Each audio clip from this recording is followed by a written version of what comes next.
We're live again with Sudamericana Libertadores preview, and obviously it's the final. We're gonna check out the routes to the final, who has the better, who has played better teams, and then predictions basically. So, how do you rank? This is the final preview of these competitions for this year until next year, which hopefully will be back with a bang. So, how are you ranked? How are you feeling ahead of the two finals, by the way? I'm doing good. I'm feeling super excited. I feel like we're going to have two very good games, two games that will surely go down in history, like every final does in this competition. And yeah, I feel like they're going to be two amazing games, and I cannot wait.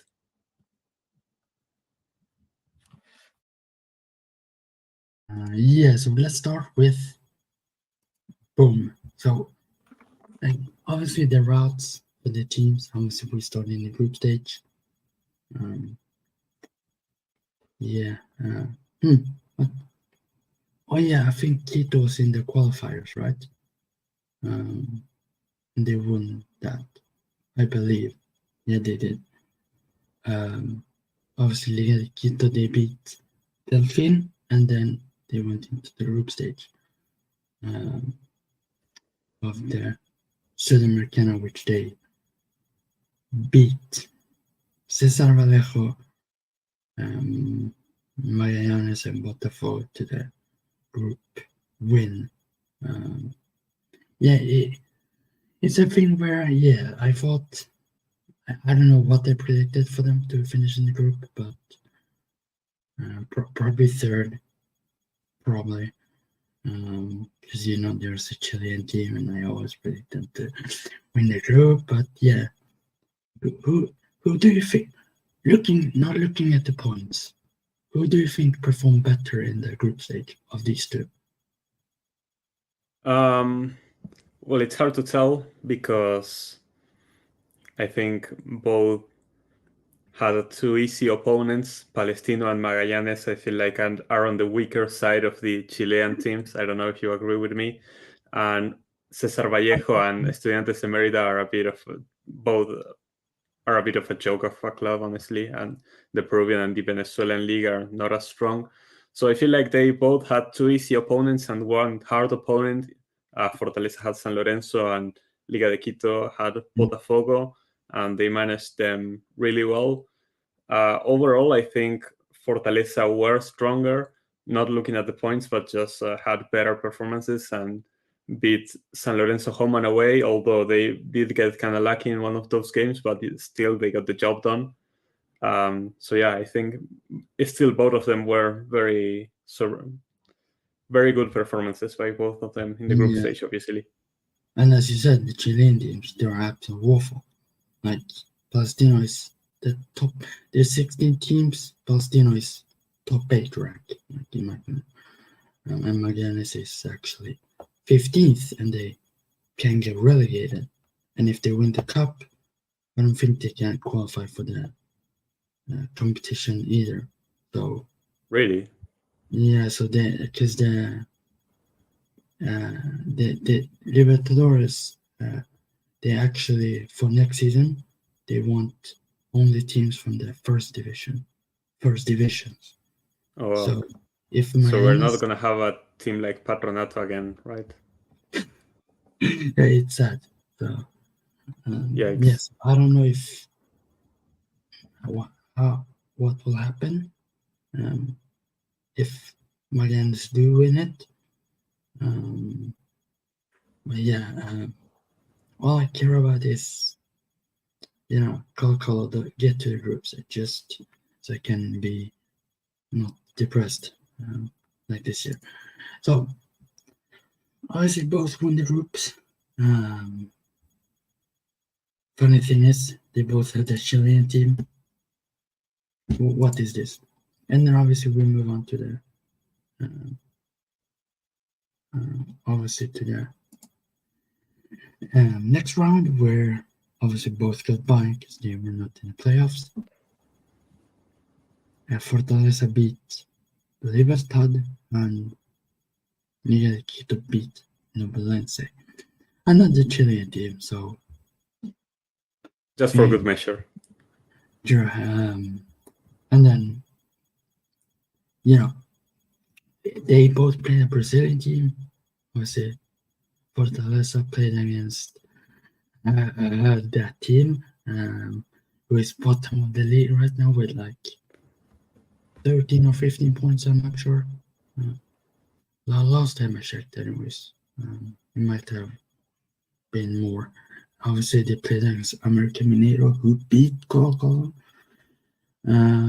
So, like, in my opinion, Fortaleza has, got the easiest in the knockout stage. If you look at the team, like, I think defense is slightly better than Corinthians, but it's very close. And then obviously, I think Sao Paulo is definitely better than American Mineiro. Definitely. And and obviously, Libertad and Sudamericana, I don't know, to be honest. They both are mid teams. Like, I don't really rate both of them, and yes, Libertad is slightly better. But yeah, I would probably say Sudamericana is better because they gave a fight to Quito when they literally were out from the first leg, I believe. No, you finished. What was the first leg? Was it 1-0? Yeah, it was 1-0. Yeah, it was 1-0 to Quito on the road, and then Quito almost bottled it at home. And I probably said that because, they were coming to an away game with and doing that kind of stuff in the last minutes.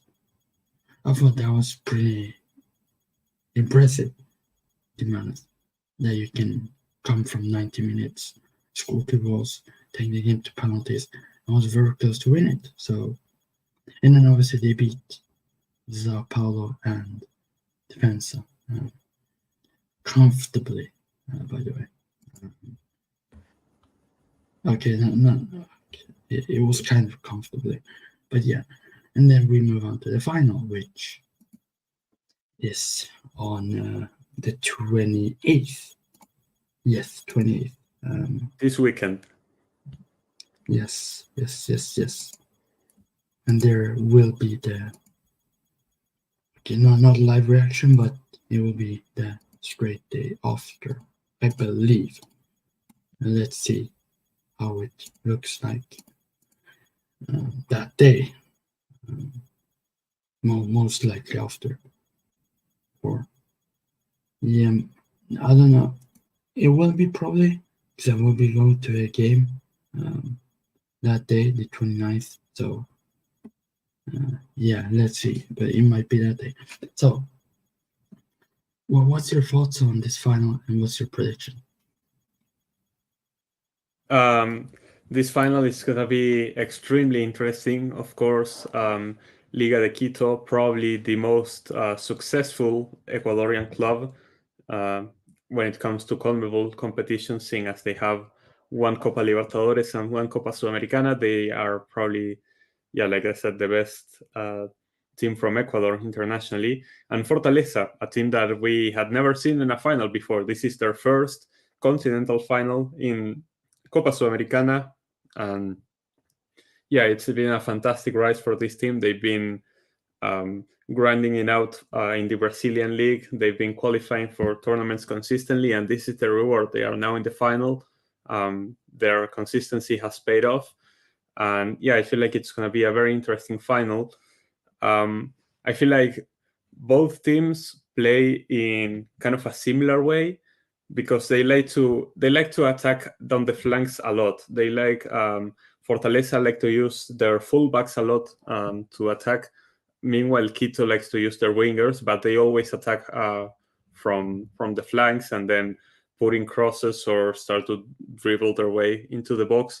So I'm expecting a very back and forth game. I think that we're going to see a lot of plays in transition. We are going to see a lot of attacks, especially like on the right-hand side.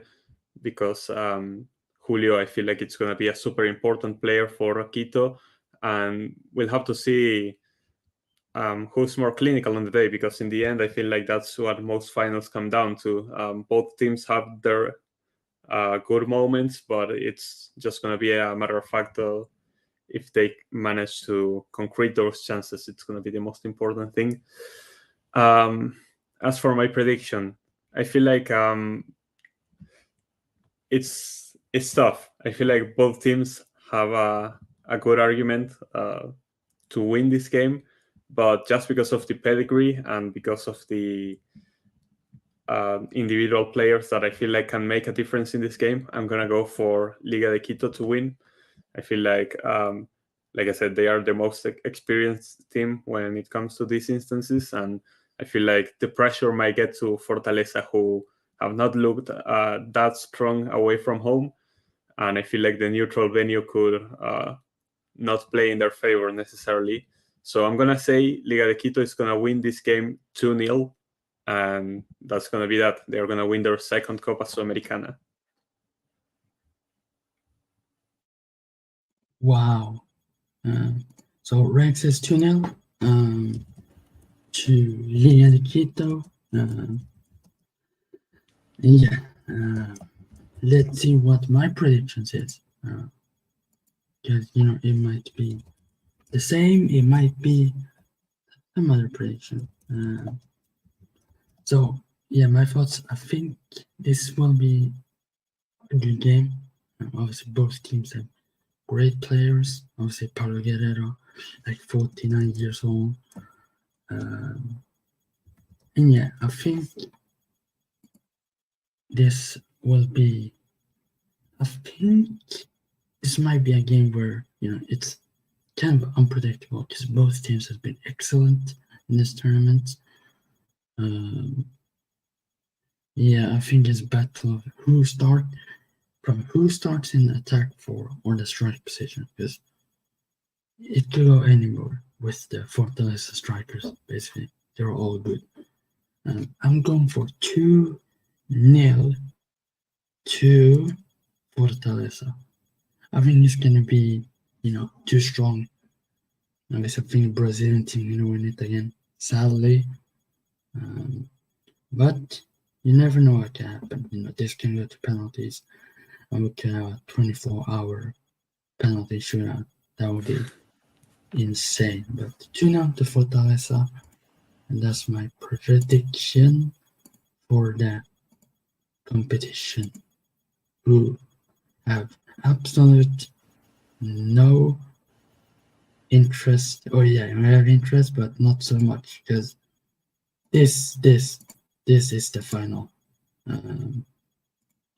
We have the mighty Boca Juniors against Fluminense. So in the start, obviously, Fluminense got in a tough group with Sporting Cristal, the strongest, River. I think they performed quite well. Obviously under the coach Diniz, who coached right now. I think he coached like three teams, I guess. Brazil, Flamengo, and Fluminense, I believe. No, he was not coaching Flamengo. No, he was legit. He's gonna do it from November, I believe. No, Or they have Tite. No,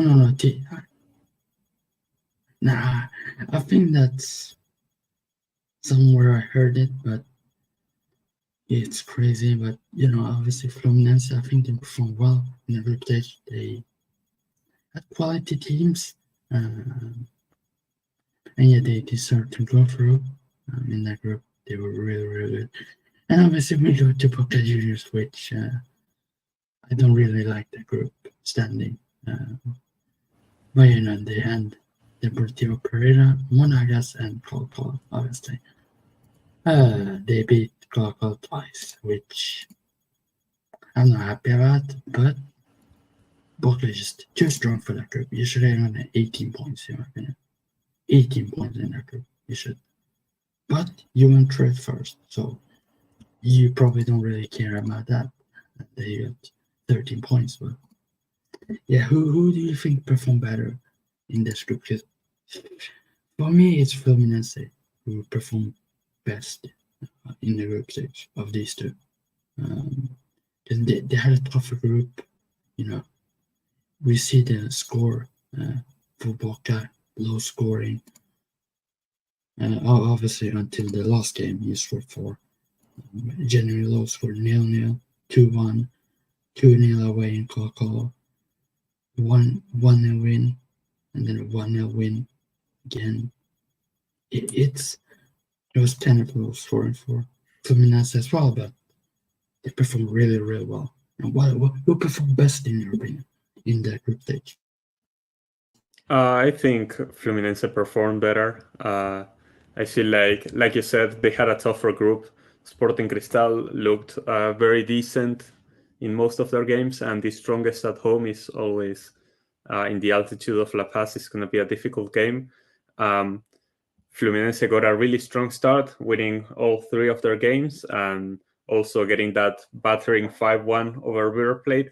Although the second half, they didn't look as great. They lost to the strongest away. They lost to River away, and they drew to Sporting Cristal at home. So the first part of their group was really good, 9 points. And then on the next 3 games, they only got 1. So yes, they were in a tougher group. They started off really strong, and after that, they began to struggle. Boca, meanwhile, was very inconsistent. The games against Monagas and Deportivo Pereira were actually horrible.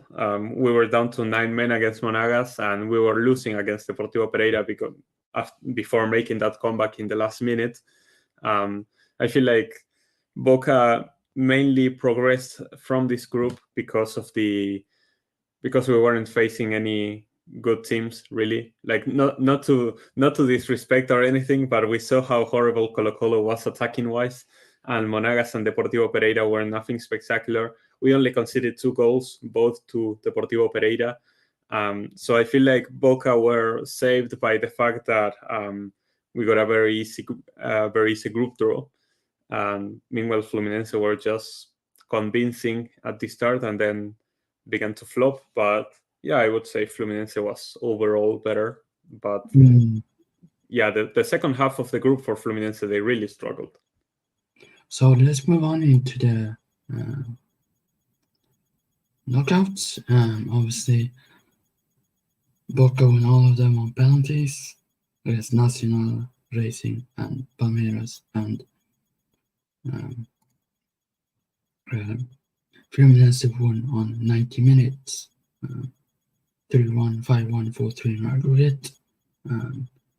So this is what I find in this final, that Fluminense will go to do the game in 90 minutes. Boca will go to the penalties. So where would it end?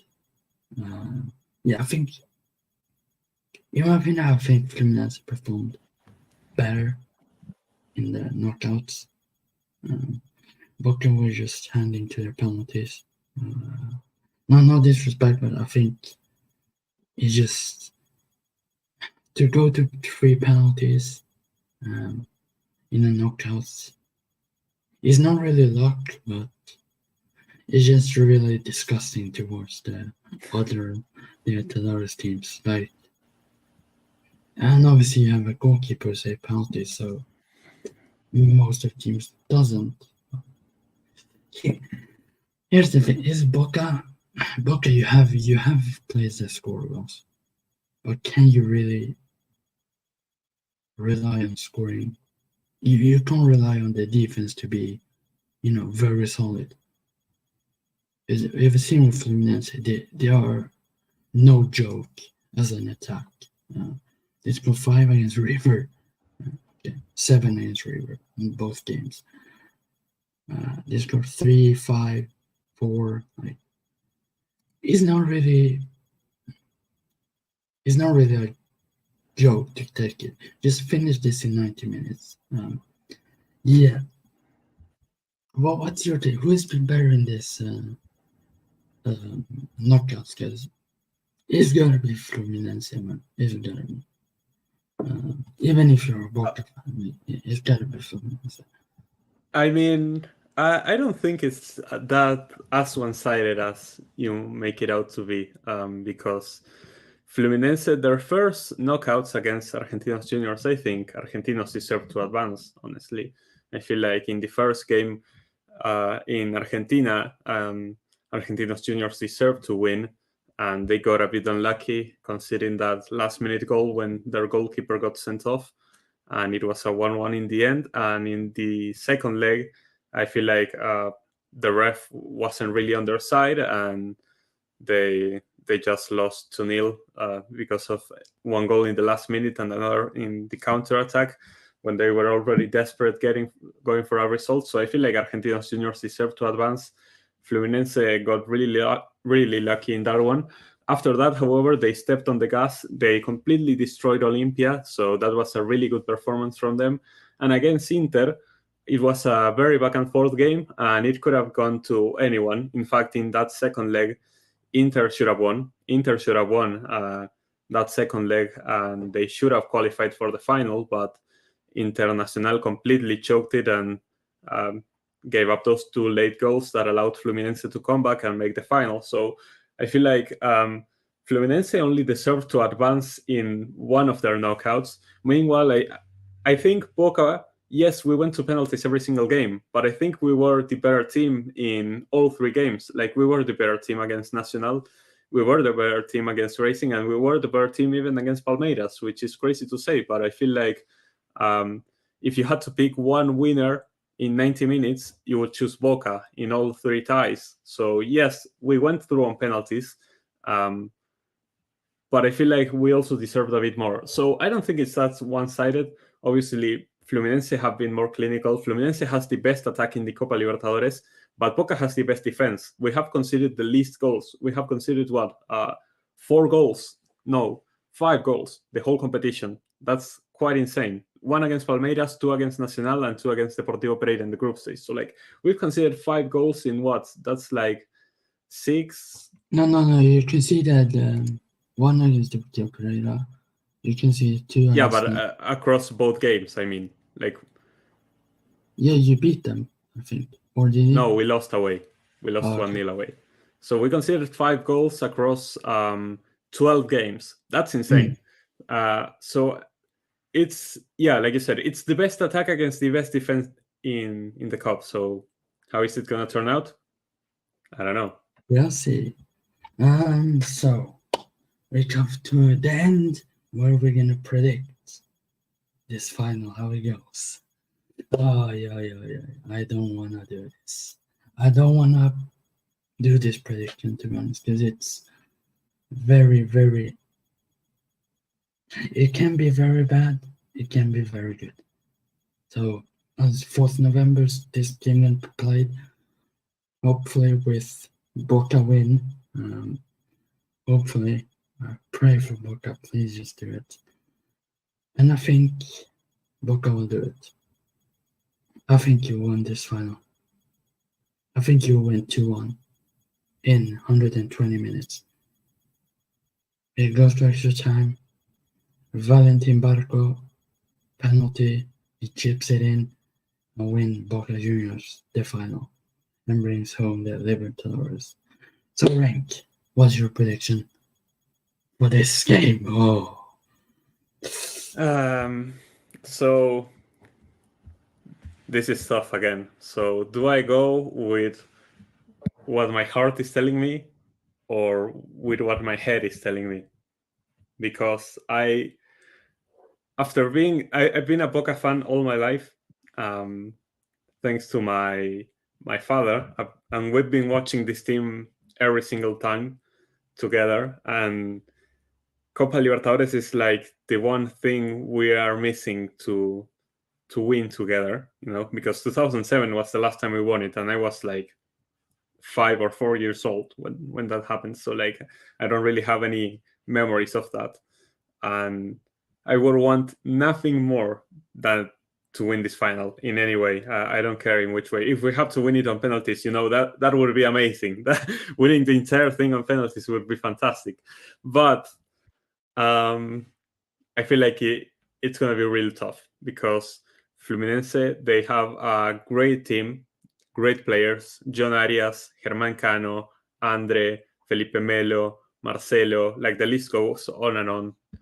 Their coach is fantastic. Their system looks great. They play some great football, and they're playing at home, which is something we didn't even mention. That the game will be played at the Estadio Maracanã, which is the team where Fluminense plays every weekend. So I feel like home advantage is going to be very, very strong. Even if the stadium, it's going to be, I suppose, 50-50 on fans. Like the atmosphere on the streets is going to be completely different.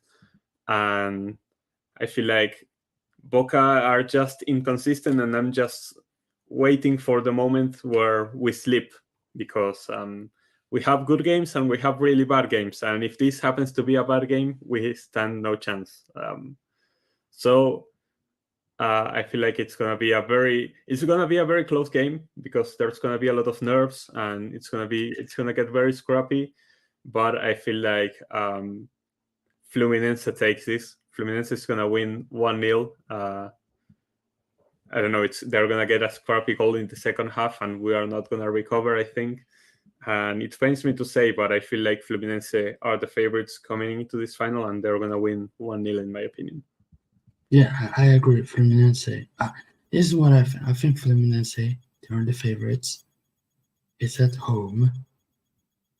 It's the pressure on them, and I think if some way or another, I think that Boca is gonna take advantage of it. The pressure that Fluminense has to win because I don't think it's happened in history of the Libertadores that a team that has the stadium as the final has won it, or it, I don't know, but I mean, definitely not since we've had one-legged finals, because obviously when we had two-legged final, of course, a team is going to win at home. But ever since they introduced one-legged finals, no, we haven't had this happen before.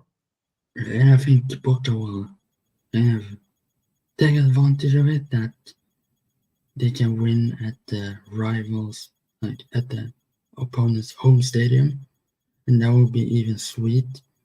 Now the players will be turned up for this game, and they want to win even more, because it's on the other side. It's a team who has their home stadium in the Maracanã, who has the most pressure to win because it's at home. And yeah, I think it's gonna be one of those games where he's gonna probably stay. Someone's gonna score early, like 1-0, and I think if Boca scores first, I'm not gonna say it's over, but it's probably going to Boca. But yeah, I agree, because like if Boca scores early, I feel like the Fluminense players are gonna get really nervous, because they're gonna start feeling the pressure of the crowd. There's gonna be mumbling around the stadium, and they are gonna be shivering in their boots. Like, I swear. Obviously, they are also gonna be shivering because this is only Fluminense's second ever Libertadores final, and they've never won the competition before. Like, they're gonna watch, like, around here, they're gonna see that their shirt has nothing. They're gonna look to their side, to the Boca players. We have a badge here with the Copa Libertadores and the number 6, so they're gonna know who the big team is. But so I feel like the pressure might get to Fluminense. Yeah, and I think that Libertadores, their badge, I don't think that kind of plays a part, but I don't think it will play a part, because Fluminense, they're more experienced, like playing at the stadium. You have not played in the stadium before, or I don't know if you have, but well, not in this edition. Okay, so people, there will be a match reaction, or a recap of the two finals, separate, by the way, and then there will be a big recap of the fall tournaments next month, I believe so. If I find that, because there will be a lot of stream next month, a lot, and I mean it, a lot. So yeah, there will be a recap of the season where I can go and hopefully with the trophy, hopefully. And then there will be some international team content for the South American, Euro qualifier for the last 3 games. And then, yeah, there will be a lot of streams. And I will be featuring on AD744 channel on Friday for his preview that he has for the big games this weekend. Napoli Milan,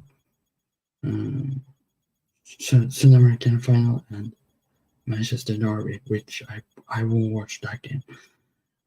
Thank God, because I don't want to watch these two boring ass teams. I'd rather watch Sensfin instead. But thank you, Rank, for joining. Hopefully, you will be on the match reactions for this final, and obviously the recap next month or around the start of December. Might have to figure out the day also with Rank when we are going to do it. So thank you, people, for watching. See you guys later. Goodbye, and vamos Boca. Let's win this final, and then we end Manchester City in the Club World Cup and Chelsea. But Chelsea probably will be scared of Boca if they see Benedetto. So actually true. Yeah, see you guys later. Thank you for watching. Goodbye. 10 likes, by the way. Goodbye.